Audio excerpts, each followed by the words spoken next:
So I came across a video earlier, sort of accidentally. It just came up on my feed from CGTN, formerly CCTV, which is a big state-level Chinese news network. And basically, they had a segment showing the human side of Xi Jinping, and it was just a series of clips with President Xi sort of meeting people and basically behaving like a Western president, the way not quite kissing babies, but basically the human side of she. Now, I see this as little more than part of the propaganda drive to kind of, cement the personality cult around Emperor Shi. It's very clear what's going on over there, and that's my opinion on it. It's not that I don't think Shi is capable of doing those things, but just the nature of Chinese communism, it's you don't question the leader, and the nature of the Chinese press is that there is no free press. It's absolutely one of the most challenging countries in the world to be a journalist because there simply is not a scope to scrutinize. There isn't, and anyone who says otherwise is lying or ignorant. So that's why I'm quite cynical of it because I think it's just part of a drive to cement this personality cult. She is not only the most powerful president or leader, I should say, since Chairman Mao, but I think he's genuinely popular. And there's some valid reasons for that, but in the end of the day, he is by definition a dictator, and there is no dissent in China. Very little scope for dissent. Anyway, that having been said, it's not so much that I want to talk about, although I felt it was important to provide the context. Um, the comments on that video where, and I have to say I wasn't surprised by this, basically gushing in praise. She's a wonderful man, he's a great leader, etc., etc. Now, I think those statements might well be genuine. I don't think it's necessarily a case of communist paid trolls, although both China and Russia are known to pay people to promote their propaganda. But I think in this case, probably those are genuine sentiments. But what I find, it just reminded me of the phenomenon that is very apparent on online videos. And you can find this in many contexts. There is an echo chamber mindset where there is so much bias, not necessarily in the video itself, although it's definitely there, but in the response. Now, I have to be honest, I have more times than I care to remember put myself outside the comfort zone. And I've been, in some cases, quite frankly, the lone voice saying something different. I basically left a few comments there saying what I'm saying in this video. I've no doubt those comments are going to be thumbed down and I'm going to get a lot of verbal abuse.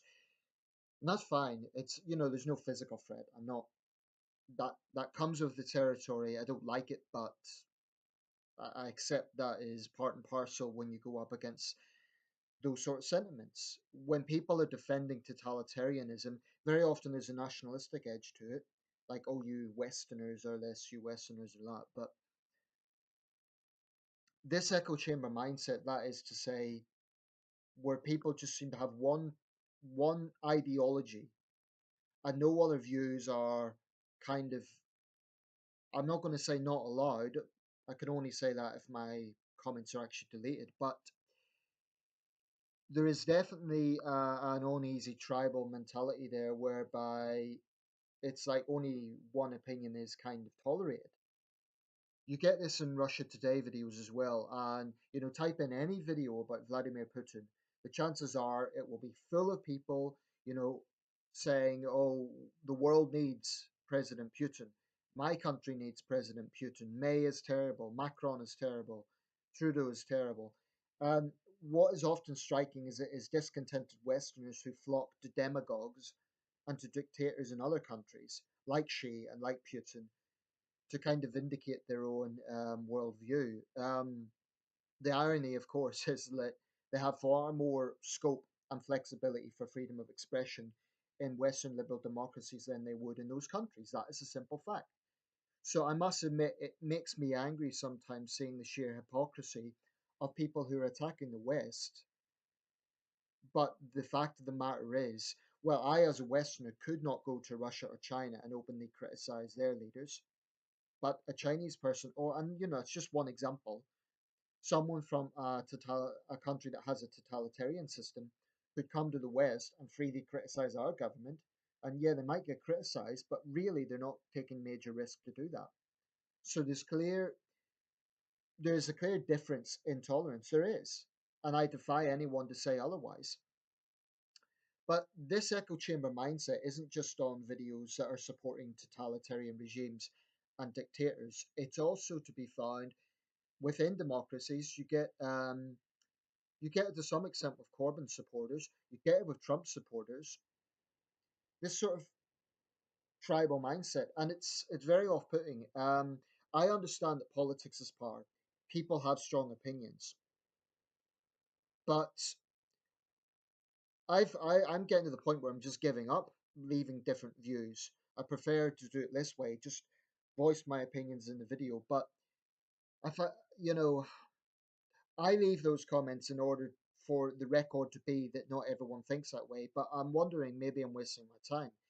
Clearly, I'm not going to convert anyone. That's not really my intention. It's just to balance it out. But yeah, it's an echo chamber mindset. It's like, in the case that if you criticize Xi, then you're a pesky Westerner.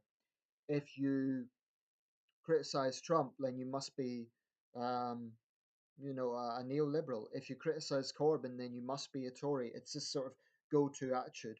And what is interesting is so-called mainstream media networks that are often criticized, there's actually far more of a plurality of opinion in the comments section. Look at the BBC, look at CNN. For the most part, you will see some variation in the comments.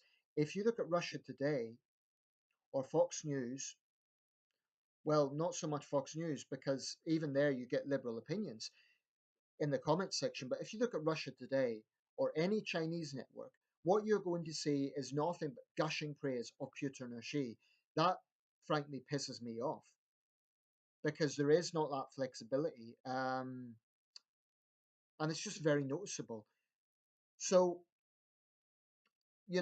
for years I've been doing this. I've been leaving comments as a record that not everyone thinks that way.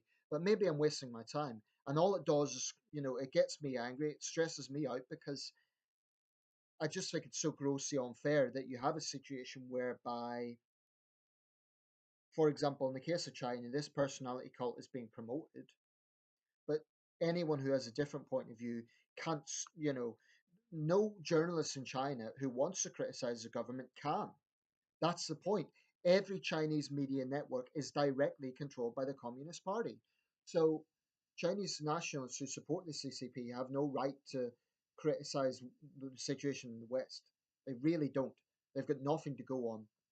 And it's certain neo-nationalism that is there, but you get it with Trump supporters as well.